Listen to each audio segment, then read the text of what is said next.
Olá a todos e sejam muito bem-vindos a mais um vídeo, espero que esteja tudo bem aí desse lado. Hoje tenho aqui a Canon R8, a câmera full frame com o melhor preço-qualidade que a Canon tem para oferecer, pelo menos na minha opinião. E se vocês querem saber tudo sobre esta câmera, então fiquem desse lado. E se ficarem até ao fim, vão poder saber como é que vocês podem ganhar uma Canon R8. Então vamos falar aqui sobre a Canon R8. A primeira coisa que eu tenho para vos dizer é que esta câmera tem um preço canhão, imbatível. 1600€ são menos 1000€ do que a Canon R6 Mark II e esta câmera partilha muita coisa com a R6 Mark II. Vocês já vão ver.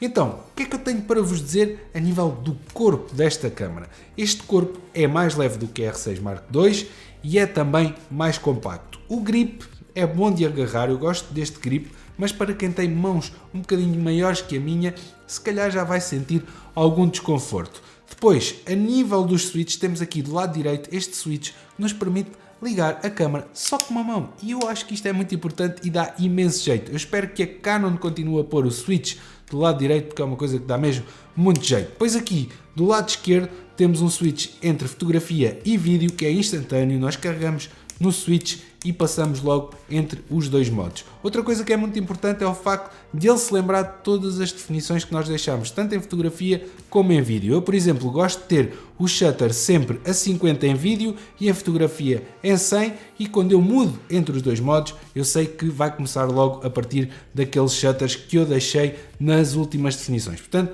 isto é muito importante, depois não temos que andar ali sempre a ajustar o shutter de um lado para o outro. Aqui em cima temos um Hot Shoe multifunções que nos permite, por exemplo, adicionar acessórios como, por exemplo, aquele que eles têm para XLR. Nós podemos utilizar XLR nesta câmera e ter uma qualidade de áudio profissional.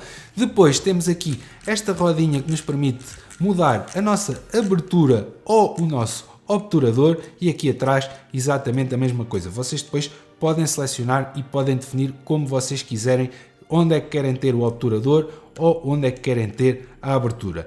É uma coisa muito importante termos estes dois dials, porque assim temos um controle manual profissional. Temos controle total sobre a nossa câmera. E isto significa que esta câmera é mesmo uma câmera já profissional. Depois temos aqui em cima o botãozinho para pormos a gravar, que é bastante importante, porque é um botão dedicado apenas ao vídeo. E depois aqui em cima também temos este dial que nos permite mudar entre os modos de operação da câmera. A única coisa que eu gostava que a Canon tivesse posto era uma tranca aqui em cima para nós não mudarmos entre modos acidentalmente.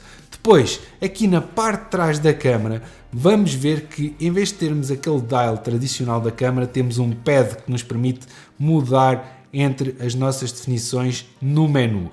Eu não sei se gosto muito deste pad, especialmente porque nós não temos joystick aqui em cima, que é uma coisa que eu sinto mesmo falta, é falta do joystick. Mas depois temos aqui este ecrã que é exatamente igual ao que encontramos na R6 Mark II, 3 polegadas, articulado, com uma resolução incrível e muito fácil de ler no exterior. Eu digo-vos já que os monitores da Canon são os melhores que eu utilizei até agora, são os mais fáceis de ver no exterior e ainda por cima são os que representam melhor as cores na nossa câmera. Depois temos aqui um viewfinder que a amplificação não é tão grande como o da R6 Mark II, mas a resolução é boa e é suficiente para a maioria das pessoas. Não é tão boa como a da R6 Mark II, nem tão pouco como da R5 ou da R5C, mas eu acho que para a maioria das pessoas é muito fácil de utilizar esta câmera com este viewfinder.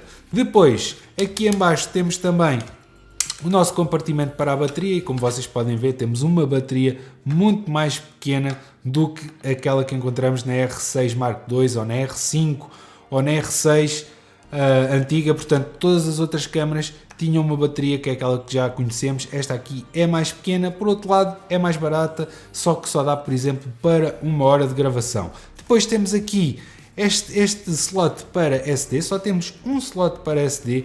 Para algumas pessoas isto pode ser um problema, para ambientes profissionais as pessoas gostam de ter 2 slots para salvaguardarem a gravação para um segundo cartão. Agora, eu digo-vos uma coisa, eu durante este tempo todo sempre quis os 2 slots e ultimamente eu não tenho usado os 2 slots, tenho usado só um e não tenho tido problemas. O mais importante é que vocês comprem cartões que sejam bons. Vocês não poupem nos vossos cartões. Comprem um cartão bom, vai-vos durar muito tempo, ok? Depois temos aqui também todas as entradas que são muito semelhantes às da R6 Mark II, temos o USB-C que dá imenso jeito para transferir ficheiros, mas também para carregar a nossa câmera, é mesmo muito importante. Depois temos o micro HDMI, que é uma coisa que eu odeio, que está presente em todas as câmaras da Canon, infelizmente, eu espero que eles mudem isso em breve. E depois temos aqui também entrada para microfone e saída para headphones. Depois temos aqui também a entrada para o nosso controlador remoto, portanto todas as entradas necessárias estão aqui. Há uma coisa que eu não gosto muito, que é quando tenho o microfone ligado, eu não consigo virar muito bem aqui o ecrã, portanto está numa posição, se estivesse numa posição aqui em cima era mais fácil e eu conseguia rodar melhor este ecrã de 3 polegadas que é excelente, como eu já vos disse. Agora, isto é basicamente tudo o que eu tenho a dizer sobre a parte física desta câmera. O facto de não ter o IBIS faz com que ela seja mais leve, portanto esta câmera não tem estabilização de 5 eixos, mas já vamos ver porque é que eu acho que o facto de não ter estabilização de 5 eixos é melhor. Vamos então falar da estabilização de 5 eixos. Quando temos um IBIS, como temos por exemplo na R6 Mark II, especialmente para fotografia dá imenso jeito, porque nós conseguimos mesmo estar super direitinhos e a câmera nunca treme e funciona tudo muito bem. Mas a nível de vídeo as coisas às vezes não são assim tão boas como isso. Isto porque, se vocês tiverem como objetiva, por exemplo, a 70mm, as coisas vão ser super fluidas e vai estar mesmo tudo super estabilizado. Mas a partir do momento em que vocês chegam a 24mm e mais wide, começam a ter aqueles wobbles estranhos que acontece nestas câmaras, infelizmente. E o facto desta não ter, para mim, é um ponto positivo, por isso é que eu também escolhi para o meu trabalho profissional usar a R5C. O facto de não ter o IBIS, para mim, é um ponto positivo. E mesmo para quem quer utilizar esta câmera para fazer vlogs, é muito melhor ter, por exemplo, uma câmera destas sem estabilização de IBIS e utilizar só a estabilização das objetivas. Isto porquê? Porque a Canon oferece uma panóplia gigante de objetivas que têm estabilização de imagem, é sério, tipo quase todas as objetivas RF, inclusive a 1535 que é excelente para vlog, tem estabilização de imagem na objetiva. Portanto, eu acho que se vocês estão à procura de uma câmera super estabilizada, então vão para a R6 Mark II, mas se vocês querem fazer alguns tipos de vídeos específicos, como por exemplo esses que eu estava a dizer, de vlogs, ou por exemplo se querem pôr a vossa câmera no interior ou no exterior de um carro, vocês vão ver que não ter o IBIS é um ponto positivo e vão ter melhores resultados do que se vocês utilizassem uma câmera com IBIS. Mas se quiserem, podem adicionar estabilização digital até 2 níveis de intensidade com o prejuízo da adição de crop na imagem. Eu acho que a estabilização digital funciona bem em alguns cenários, mas noutros é um bocado estranho e parece que segue o movimento do sujeito que estamos a filmar. Depois vamos falar também no autofoco. O autofoco é super, mas mesmo super bom e vocês conseguem detectar praticamente tudo. Ele utiliza inteligência artificial.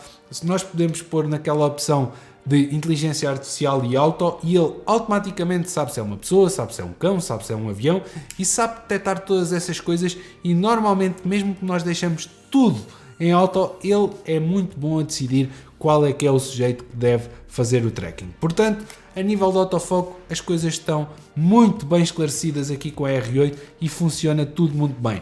Mas a grande vantagem é que esta R8 herdou também o Face Only da R6 Mark II, que até há bem pouco tempo só existia, por exemplo, na R5C e na C70. O que significa que se vocês estiverem a filmar uma pessoa e essa pessoa sair de quadro, o autofoco não vai buscar o fundo, vai sempre ficar em espera até que a pessoa volte a entrar no quadro. E eu acho que isso é uma função muito profissional e muito útil, porque quando nós vemos alguém a sair de quadro e depois o foco vai para o fundo, é a coisa mais amadora que existe, é isso, e nós sabemos logo se alguém está a utilizar autofoco ou não. Enquanto se estivermos com o Face Only, ficamos na dúvida, será que alguém está a fazer o foco manual ou será que está em autofoco? Portanto, eu acho que é uma grande vantagem que está patente nesta câmera, especialmente para vídeo e a nível do autofoco, é o facto de termos o Face Only. A R8 pode ser usada como uma webcam para streaming e videochamadas, sem ser necessário instalar qualquer aplicação.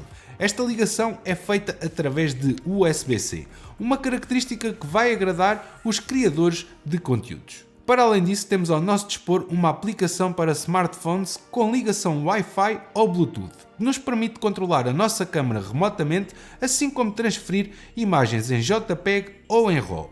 Muito útil para podermos postar rapidamente a nossa foto favorita. Agora, falando um pouco de fotografia, nós temos a capacidade de fazer imagens a 24 megapixels. Este sensor é um sensor de 24.2 megapixels, exatamente igual àquele que encontramos na R6 Mark II, portanto estamos muito bem servidos a nível de sensor. A nível de ISO, por exemplo, é excelente. Em baixas luzes nós conseguimos ter imagens lindíssimas e com muito pouco ruído, e acima de tudo ela permite fazer um foco com muito pouca luz. Portanto, este sensor é mesmo muito bom no que diz respeito a tirar fotografias, e tem uma vantagem incrível, é que este sensor é mesmo muito rápido. Este sensor é capaz de fazer 40 frames por segundo no modo eletrónico, 40 frames por segundo. Claro que o buffer vai encher super rápido. Se vocês quiserem tirar muitas fotografias, especialmente a 40 frames por segundo, eu aconselho-vos a usar JPEGs só. Portanto, se vocês querem mesmo capturar o momento, utilizem JPEGs só, porque vão conseguir ter mais fotografias em buffer. Se vocês quiserem utilizar a primeira cortina eletrónica, aí vocês só conseguem fazer 6 frames por segundo, mas já é bastante bom. 6 frames por segundo é muito bom, com autofoco, tudo a funcionar. Portanto, a nível de fotografia e de foco para fotografia, eu acho que esta câmera é imbatível. Por 1600€ nós temos todas essas características. Pensem bem, a R3 era capaz de fazer o mesmo e eram 7000€. Portanto, nós aqui por 1600€ conseguimos fazer 40 frames por segundo nesta câmera. Outra coisa que fez com que esta câmera ficasse mais barata foi o facto de terem retirado o shutter mecânico. O que quer dizer que quando nós agora abrimos e tiramos a nossa objetiva, o nosso sensor fica exposto. Era uma coisa que eu gostava bastante na R6 Mark II e gosto também na minha R5C, é o facto de termos o shutter mecânico, e quando desligamos a câmera ele fecha aquela cortina mecânica e o sensor fica protegido, especialmente contra o pó. Mas pronto, não se pode ter tudo, meus amigos. 1600€ são menos 1000€ do que a R6 Mark II, e eu consigo conviver com essas poeirinhas por menos 1000€. A nível de vídeo temos praticamente tudo aquilo que encontramos na R6 Mark II. A sério, eu quando vi os specs desta câmera fiquei mesmo assim, a sério, 1600€ e temos 4K a 60 frames por segundo sem crop. Uau, é mesmo isso. É que nós conseguimos ter 4K a 60 frames por segundo sem qualquer crop, e acima de tudo, não tiraram o C-Log 3. Portanto, conseguimos ter C-Log 3, 10 bit, conseguimos ter o Dynamic Range, conseguimos ter as nossas cores todas. Portanto, tudo o que nós precisamos para ter a melhor imagem em pós-produção, nós temos aqui nesta pequena câmara, que mais uma vez custa menos 1000€ do que a R6 Mark II. É uma diferença mesmo muito grande, e tudo o que a R6 Mark II praticamente tem, esta câmara tem. Outra coisa que esta câmara tem também é o False Color. Assim como nós tínhamos na R6 Mark II, a R8 também tem False Color. E o problema continua a ser o mesmo. Nós não podemos utilizar o False Color em C-Log 3, o que não faz absolutamente sentido nenhum. Portanto, Canon, vejam lá se resolvem esse problema, porque é bem estranho. Eu quero utilizar em C-Log 3, eu não quero utilizar num Picture Profile com tudo já pré-definido. Eu quero controlar a minha câmera, quero controlar a minha imagem e, acima de tudo, quero controlar a exposição com False Color. Portanto, por favor, metam o False Color com C-Log 3. Em relação à bateria, eu consigo gravar 1 hora com esta câmera. 1 hora não é nada mal, é por exemplo aquilo que eu consigo utilizar com a minha R5C, se bem que utiliza muito mais power, mas 1 hora continua a ser um bocado pouco. Não é? E aquilo que eu tenho de solução para a R5C, eu consigo ter também para esta câmera. É muito fácil, como tem USB-C, vocês compram aquela platezinha da Small Rig, metem uma bateria V-mount daquelas pequenininhas e têm bateria para ir para 4 ou 5 horas com esta câmera. Ou se quiserem, compram várias baterias destas pequenas, que são mais baratas, e utilizam só com essas baterias. Eu gosto bastante daquela solução da Small Rig, é muito fácil de usar e não tenho que me preocupar com bateria nesta câmera. A nível do aquecimento, eu encontrei exatamente os mesmos tempos que encontrei com a R6 Mark II, o que me deixou muito surpreendido, porque eu pensava que esta câmera ia aquecer muito mais rápido do que a R6 Mark II, mas não aquece. A 25 frames por segundo, ela pura e simplesmente não me aqueceu nenhuma vez. A 60 frames por segundo aqueceu, mas passado bastante tempo. E se for como eu utilizo a 4K a 60 frames por segundo, que é faço um clipe ali, faço um clipe acolá, faço outro clipe, ela nunca me aqueceu, nem sequer apareceu aquela coisinha da temperatura. A única vez que me aqueceu foi mesmo quando eu fiz um teste e ela ficou em cima da mesa, quietinha, e ficou a gravar durante não sei quanto tempo, e depois apareceu o símbolo de aquecer e mais tarde acabou por se desligar. Agora, slow motion, o que é que esta câmera é capaz de fazer? Como eu já vos disse, 4K a 60 frames por segundo, que é a melhor qualidade que vocês conseguem retirar desta câmera em slow motion, e depois podem utilizar a 1080p 180 frames por segundo. Não é a melhor qualidade do mundo, mas se vocês quiserem mesmo aquele super slow motion, vocês podem gravar com esta câmera e o resultado é bastante bom. Não é espetacular, é bom. Especialmente se for para utilizar para redes sociais, é mais que suficiente. Agora, melhor qualidade possível, 4K a 60 frames por segundo, e vocês vão ter uma imagem em slow motion que é daqui. Agora vou-vos falar de uma coisa muito importante, que é o mount RF desta câmera, que todas as câmaras que a Canon tem lançado ultimamente têm sido com o mount RF, e que é a melhor coisa que a Canon já fez até hoje. Isto porquê? Porque vocês podem ter um adaptador para EF e podem utilizar todas as vossas objetivas EF antigas, seja de que marca for, e funciona mesmo muito bem. Agora, há uma coisa que é muito importante aqui, que é, para retirarem o melhor destas câmaras, vocês devem usar objetivas RF. Eu tenho comprado uma série de objetivas RF, neste momento tenho quase tudo aquilo que eu preciso com um mount RF, e posso-vos dizer, estas objetivas, só o facto de termos este anel adicional que eu, por exemplo, configuro para ter o meu ISO, portanto, se eu quiser controlar o ISO, vou usar sempre este anel e funciona mesmo muito bem. Agora, melhor partido, não tenham dúvidas que vai ser com estas objetivas. E a outra coisa que eu vos quero dizer, que eu acho que é muito importante, vocês tiverem que gastar dinheiro, por favor, pensem nisto, acompanhem este raciocínio.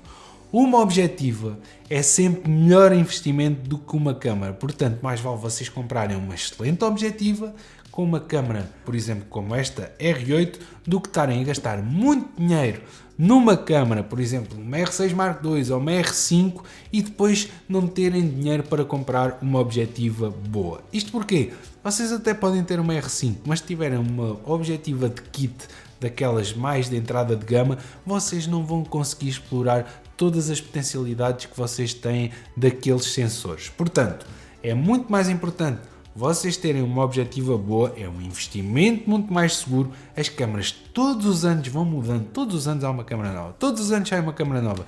Quantas objetivas é que vocês veem a sair, por exemplo, da gama L? Já saíram há 5, 6 anos e vão durar mais 10, estão a perceber? Portanto, mais vale, por exemplo, comprarem uma 24-105 RF F4 como esta, da gama L, que é uma excelente objetiva, tem um range gigantesco de 24 a 105mm, e comprarem uma R8 e este kit, do que comprarem, por exemplo, uma R6 Mark II e depois terem o objetivo a kit. Estão a perceber?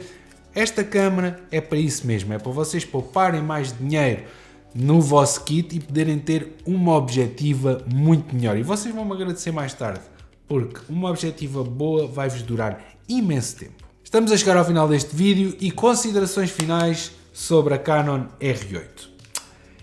É 1000€ mais barata do que a R6 Mark II, como eu já vos disse 1000 vezes neste vídeo, e partilha montes de coisas com essa câmera. Se vocês não precisam do IBIS, então esta é a melhor solução para vocês. O facto de ter uma bateria mais pequena não me incomoda, porque podemos comprar mais, são mais baratas, e temos várias soluções através da porta USB-C.